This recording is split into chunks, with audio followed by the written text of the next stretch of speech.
Shalom Bapak Ibu yang dikasihi di dalam Tuhan Yesus, jumpa kembali dengan saya di dalam Renungan Malam. Pada malam hari ini kita mengambil sebuah tema mengenai mawas diri atau awareness atau kewaspadaan. Diambil dari 2 Tesalonika pasalnya yang kedua ayat 7 sampai 12. Tetapi saya akan membacakannya ayat 7 dan 8 saja. 2 Tesalonika pasalnya yang kedua ayat 7 dan 8. Karena secara rahasia kedurhakaan telah mulai bekerja, tetapi sekarang masih ada yang menahan. Kalau yang menahannya itu telah disingkirkan, pada waktu itulah si pendurhaka baru akan menyatakan dirinya. Tetapi Tuhan Yesus akan membunuhnya dengan nafas mulutnya dan akan memusnahkannya kalau ia datang kembali. Bapak Ibu yang dikasihi di dalam Tuhan Yesus, saya menganjurkan Bapak Ibu setelah perenungan ini membaca 2 Tesalonika pasal yang kedua ayat 1 sampai 12. Nats ini berbicara tentang datangnya kedurhakaan sebelum masa kedatangan Tuhan yang kedua. Ini merupakan satu nats atau tulisan dari Rasul Paulus yang termasuk tulisan yang sulit untuk dimengerti atau tulisan yang sulit untuk ditafsirkan. Mengapa demikian? Karena surat ini bisa mengandung pengertian terjadi pada masa kehidupan Rasul Paulus, tetapi ini juga bisa menjadi suatu nubuatan di masa yang akan datang ketika Tuhan Yesus datang yang kedua kalinya. Suatu penafsiran yang progresif. Itu sebabnya disebutkan sebagai satu tulisan Paulus, salah satu tulisan Paulus yang sulit untuk dimengerti atau untuk dipahami. Nah, kalau kita membaca dari surat ini, khususnya di dalam ayat 1 sampai ayat 12, ini berbicara tentang kedurhakaan. Apakah yang dimaksud dengan kedurhakaan? Kedurhakaan adalah segala sesuatu yang menentang akan tujuan Tuhan dalam penciptaan. Itulah kedurhakaan. Kedurhakaan adalah segala sesuatu yang menentang tujuan Tuhan dalam penciptaan. Nah, kedurhakaan itu bisa terjadi karena ada manusia-manusia yang durhaka. Siapakah si pendurhaka itu? Si pendurhaka itu minimal ada 2 cirinya. Di dalam ayatnya yang ke-10 dikatakan bahwa si pendurhaka itu orang yang tidak menerima dan mengasihi kebenaran. Ciri pertama dari seorang pendurhaka adalah dia tidak menerima kebenaran dan dia juga tidak mengasihi kebenaran. Nah, ciri yang kedua ada di dalam ayatnya yang ke-12, yaitu orang yang suka akan kejahatan. Jadi orang-orang yang durhaka adalah orang-orang yang tidak menerima dan mengasihi kebenaran. Orang-orang yang durhaka adalah orang-orang yang suka akan kejahatan. Tetapi ayat 7 dan 8 ini berbicara bahwa kedurhakaan itu bisa ditahan. Kedurhakaan itu atau yang tanda kutip hari kiamat itu bisa ditahan. Karena ayat 7 mengatakan bahwa sekarang masih ada yang menahan. Siapa yang menahan itu? Siapa penahan itu? Yang menahan akan kedurhakaan itu terjadi di dalam dunia. Mungkin Bapak Ibu ada yang langsung menjawab Tuhan gitu ya, seperti anak sekolah minggu. Betul, Tuhan, tetapi itu secara tidak langsung ya. Tetapi mari kita memperhatikan dengan lebih seksama lagi.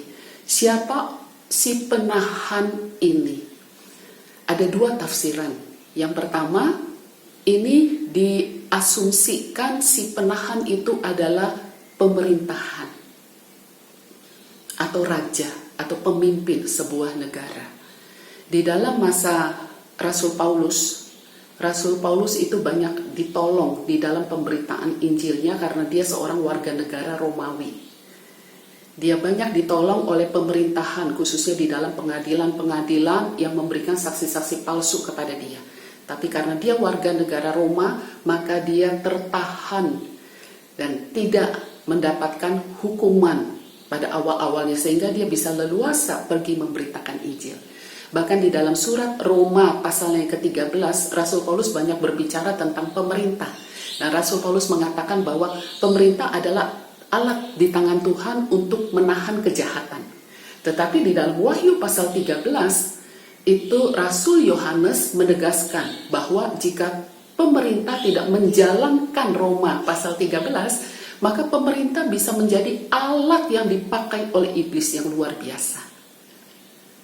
Pemerintah salah satu bagian dari penahan kedurhakaan bagi dunia ini. Itu sebabnya mari kita berdoa. Mari kita berdoa bagi pemerintahan, khususnya di masa-masa yang sulit seperti ini, supaya biarlah kiranya mereka menjadi orang-orang yang memiliki hati yang takut kepada Allah yang akbar. Mereka juga masih memiliki rasa sayang kepada rakyat mereka, kepada orang-orang yang mereka pimpin. Sehingga biarlah kiranya ada kebijakan-kebijakan dari pemerintah, baik pemerintah pusat atau pemerintah daerah, kebijakan-kebijakan yang mensejahterakan orang-orang yang mereka pimpin. Pemerintahan merupakan salah satu yang menahan kedurhakaan terjadi di dalam dunia ini. Asumsi yang kedua adalah pemberitaan Injil. Pemberitaan Injil menjadi salah satu penahan dari kedurhakaan terjadi di dalam dunia ini. Rasul Paulus adalah seorang rasul untuk orang kafir. Kalau kita lihat di dalam Kisah Para Rasul, Rasul Paulus memiliki perjalanan penginjilan yang luar biasa. Dari satu kota ke kota lain, dari satu daerah ke daerah lain untuk memberitakan Injil. Dan di sana ada banyak kota-kota yang dimenangkan. Sehingga ada jemaat Sardis, ada jemaat Philadelphia yang kita pelajari di minggu yang lalu. Mereka adalah jemaat-jemaat Asia kecil yang diinjili oleh Rasul Paulus. Yang notabene mereka dulunya adalah penyembah-penyembah berhala, orang-orang yang mungkin ikut ambil bagian di dalam kebencian kepada orang-orang Kristen, secara khusus kepada Yesus Kristus. Tetapi pada akhirnya mereka dimenangkan oleh Injil. Bahkan di dalam Injil Matius juga dikatakan, beritakanlah Injil ke seluruh dunia. Karena Injil itu adalah penahan dari kedurhakaan yang ada di dalam dunia ini. Bapak Ibu yang dikasihi di dalam Tuhan, hari ini, saat ini, dari mulut kita, masih adakah keluar berita Injil kepada orang-orang di sekitar kita? Hari ini masih adakah semangat penginjilan? Karena penginjilan memberitakan akan firman Tuhan yang menghibur, menguatkan, menegur, bahkan mempertobatkan orang untuk percaya kepada Yesus Kristus. Itu adalah salah satu cara untuk menjaga hati manusia untuk tidak menjadi durhaka. Siapa itu si pendurhaka? Si pendurhaka adalah orang yang tidak menerima dan tidak mengasihi kebenaran. Tetapi jika hati mereka sudah disentuh oleh kuasa Roh Kudus, mereka menjadi menerima kebenaran itu sendiri dan mengasihi kebenaran itu, mereka tidak lagi menjadi seorang yang durhaka. Seorang yang durhaka adalah seorang yang suka kejahatan. Tetapi ketika dia bertobat, dia belajar firman Tuhan, dia akan berusaha untuk menjadi pengikut Kristus, menjauhkan diri dari kejahatan. Bapak Ibu yang dikasihi di dalam Tuhan, kedurhakaan di dalam dunia ini bukanlah andil dari sekelompok orang atau satu orang, tetapi kedurhakaan di dalam dunia ini adalah andil dari kehidupan anak-anak Tuhan di dalam dunia ini. Itu sebabnya selagi masih ada anak-anak Tuhan di dalam dunia ini yang menjadi terang dan garam bagi dunia ini, mari kita berdoa. Kita berdoa bagi pemerintahan, baik itu pemerintahan di dalam dunia ini, baik itu pemerintahan bagi negara kita, baik itu pemerintahan daerah di lingkungan RT, lingkungan RW, lingkungan sekitar kita. Kita berdoa supaya masih banyak orang-orang yang punya hati yang takut kepada Allah. Masih banyak orang yang punya hati berbelas kasihan, peduli kepada orang lain. Dan kita juga berdoa bagi diri kita, bagi gereja, untuk kita senantiasa mawas diri. Adakah mulut kita masih memberitakan firman Tuhan? Atau di tengah-tengah kesulitan hidup ini, yang keluar dari mulut kita, yang keluar dari doa-doa kita, hanya keluhan-keluhan, hanya permohonan-permohonan, tetapi kita lupa bahwa kita ada andil. Ada andil untuk menahan kejahatan di dalam dunia ini. Kita ada kuasa untuk kita bisa mempengaruhi dunia ini dengan Injil, dengan kekuatan Allah, dengan firman Allah. Amin. Mari kita masuk di dalam doa.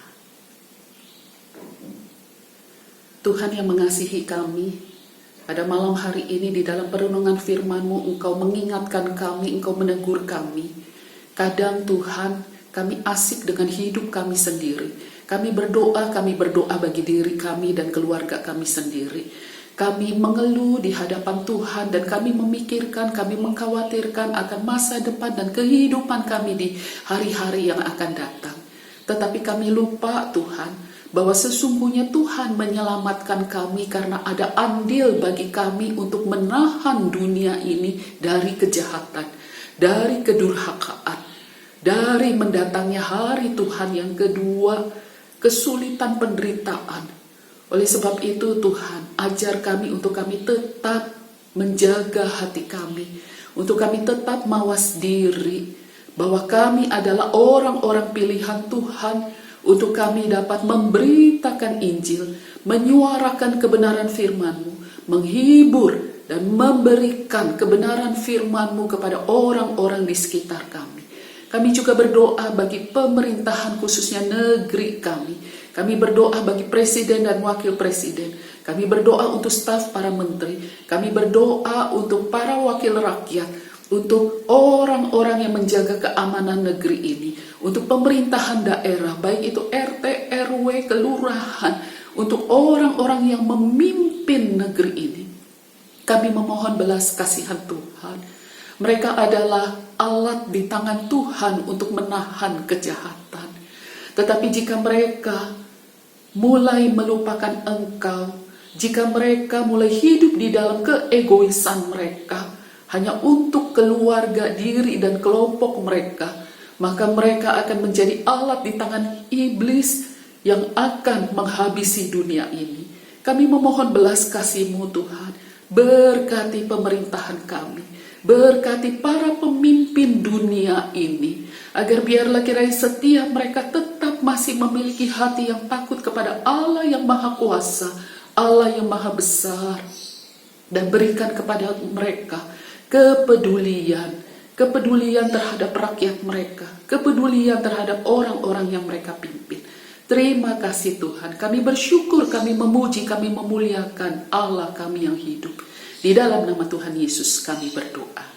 Amin. Selamat malam Bapak Ibu yang dikasihi di dalam Tuhan. Tetaplah waspada sebagai anak-anak Tuhan. Kita adalah penahan kedurhakaan di dalam dunia ini. Amin.